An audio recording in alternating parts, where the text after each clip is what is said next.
Hey guys, this is 97 Lego Maniac with another showcase video. Today we have two figures from the CW Flash. And the figures we have here, we have Zoom and Dr. Light. These figures have been done for a while, and I'm now making a showcase video because now I have the time. And yep, after now the time you're watching this, I am close to returning back from campus.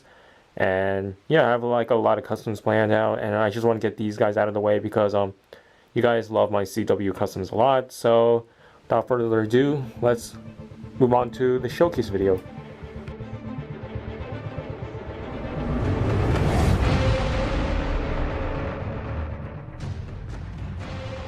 So here we have the first minifigure, and that is Zoom. Zoom was a really fun figure to make. I started him, I forget when.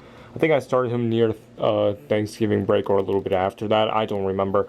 Well, this guy's finally done, and it was really hard to find any reference pictures for this guy. I mean, the reference pictures I had before the concept art was released, it's basically like some of the set photos that showed mostly like the front part of the torso, part of his head, a little bit on his arm, and very little on the legs. But now that the concept art photos came in, I was able to complete the legs. I hope the concept art was right about the legs, because this is what I have, this is what I portrayed, and unfortunately, because I left all my figures back on campus, so I don't have Zoom. I'm sorry, Professor Zoom or Reverse Flash or the Flash or Jay Garrick with me. So I can't. I was gonna plan to do a skit with them, but since I don't have these figures with me now, I can't do the skit. So the other skit I have is not that funny, but I have to do something for the video. So yeah, and for the back, I actually based that off of the season finale. Like we got a brief glimpse of his back, and I think this is what it kind of looks like. To start off with the head. Originally, his eyes have like these light blue rings around it, but I decided to go against it. Some people didn't really like it. I thought the reason why I want to do it because his eyes do kind of glow blue if he wants to, but it seems like he's not doing that often anymore. So that's why I portrayed like that. And what I did, I used a normal flash cowl, and you can see on the red, this is actually the last flash cowl I use. Hopefully, I don't need to use it anymore in the future, but I kind of doubt it. And the lightning bolts are actually the same in plastic material I used in all my Flash figures. And what I did differently with this cowl is I actually sculpted some things onto it, like especially with the eyebrows, like because his mask is sort of weird. It looks like it's kind of organic, like as if it's like molded into his skin. So it's like this is like part of his face, and that's why I have like these regressive facial expressions to make him look more menacing. And if you can't tell, I don't have the original Flash cowl with me, but you can tell that by the eyelids, the eye sockets are a little bit narrower. And if you look at it from here, you can see like the part of the Procreate kind of fills in. Yeah, that's because it's supposed to give him an aggressive facial expression. And I sculpted all around his head. You can see that here. And I painted the eyes and an aggressive facial expression. And yeah, I'll remove his head.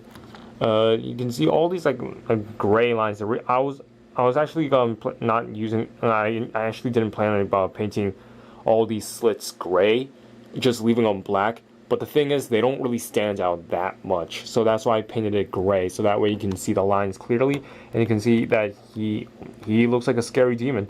And looking at his front torso, that was actually really hard to paint and get right. And there's some paints that are a little bit chunky, mostly the gunmetal and part of the light black.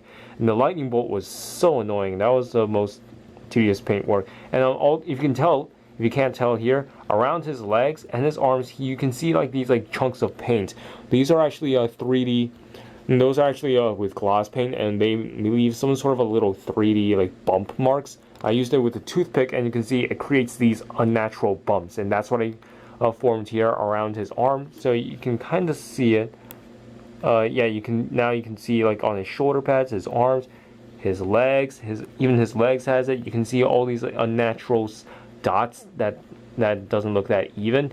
Yeah, that's what he kind of has in his suit. He has some sort of a scale-like thing. So, and his hands, I actually went against this at first, but I thought, I want to do something cool with this figure, so that's why I sculpted claws onto his hand. And because he has like these demon claws. So that's basically it for Zoom. I kind of talked a little bit too much about him.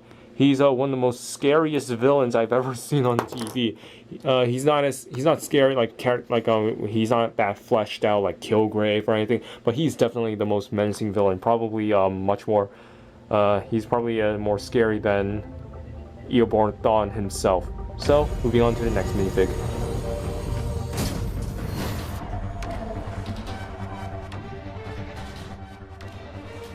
Our next minifigure we have is Dr. Light, and she was really fun to make too. I usually don't make a lot of Flash villains because, to be honest, I don't even like the majority of the Flash villains. Most of the Men of Humans aren't really that fleshed out characters, nor do they look cool. The only exceptions are for the metahumans, I guess Weather Wizard, but he doesn't really have a costume yet, so I'm gonna have to wait until he has something. My favorite Flash villains, other than Zoom and Reverse Flash, are like Captain Cold and Heatwave, and they're not even metahumans, and yet I love them better. Because most of the metahumans aren't that good. I mean, King Shark is really awesome to see, that is true, but we only saw him for like 10 seconds, so I wouldn't really consider making him, because it's not worth my time, despite that he looks really cool. So Dr. Light, to start off, it's completely custom, and what I did for her mask, I was actually sculpted, and then I gave it this the shape. It wouldn't really fit right on the minifigure, but because it's Lego, it's kind of not that possible anyway to make it proportion-wise accurate. So, and she has, oh, sorry for moving the camera. I also glued like a leftover Cape Madness stuff for a strap around her mask, because it's a mask, not a helmet. And if you remove it, I did paint in an actual face, and then I tried to capture the likeness to Melissa Joe. I believe that's the actress' name. Yeah, so that's why I tried to capture her likeness, and I think I did a really good job, especially the lips. The lips were my favorite part. The eyelids, I don't know. The eyelids were actually really annoying too. Everything. This face was. I try to make sure I do my best job painting that. I do have another face. A hair for her. So that one to display her without her mask, but I like her with her mask, because that's how she looks like, even though I don't see her wearing this as often.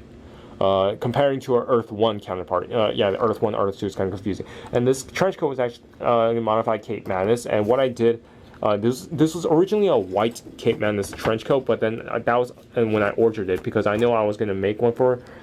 But then I realized most of her trench coat was actually black, so I had no idea. So I painted this whole entire thing black, except for like the top parts here that are actually white. So yeah, and her arms are all painted, the back is all painted, legs are all painted. Legs are actually originally white legs, but I don't have enough black legs, so I sanded it and painted black. And I'm gonna remove her trench coat so that way you guys can see what it looks like and how I made it. So let's do that right now. Oh yeah, the arms are actually white also. I just painted black. It's really hard to paint anything on a white surface, because if you make a mistake, you might end up having like smudges. Luckily, it didn't really happen to his figure. And if you can tell in the front of the torso, I did paint it like the boob line, and then there was actually some uneven look to it. That was because when I was cutting this trench coat, I accidentally cut off I was trying to cut off the top here, but I somehow cut down here because I was an idiot. Because of that, I had to glue those pieces back on, because I don't want to waste another trench coat. So that's why it looks like this, and I'll show you what I did. No, I did not paint any breast on her because I'm not that perverted. So yeah, taking that out of the way, here's a trench coat. So what I did, you can kind of see from the inside, I use like leftover Cape Madness stuff to glue this in place, so that way I can cut around it. And the piece that I accidentally cut off, I basically glued another Cape Madness fabric in between, so that way I can glue it on top, so that way it can be flat and all, but it doesn't look that even, you can tell. But yeah, so that's basically it for Dr. Light, and just to put it back on, you just need to remove her, and you can see the paint does continue on the top. You just need to slide this trench coat back in until it gets the armhole, and you can take her arms, place them back, place this arm back,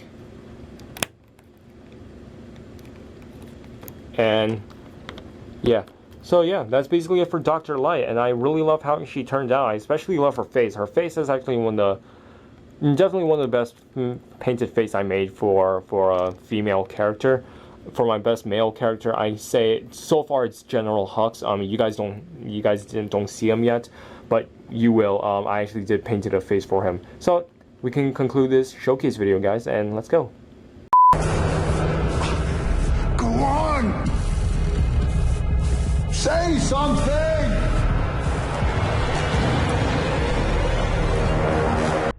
You Sentai today. That's all the figures I have for today. Hope you guys enjoyed this video. If you do, leave a like in the comment down below. Follow me on all my social media sites, and be sure to check them out because I do post a lot there frequently, since I don't have time to edit videos and stuff like that because they do take a while. And since these figures do take me a while to make, that's why I don't really sell them as much as I want to try and make money off of these guys. It's not possible because all the repetitive work and the limited time. But I just like to inspire people to, when I make these things. So hope you guys are inspired to make your own Zoom and Dr. Light. If you do, let me know. So that's all I have to say, guys. And I keep shaking the camera. Sorry. That's all I have to say, guys. And I'll see you guys later. Bye bye.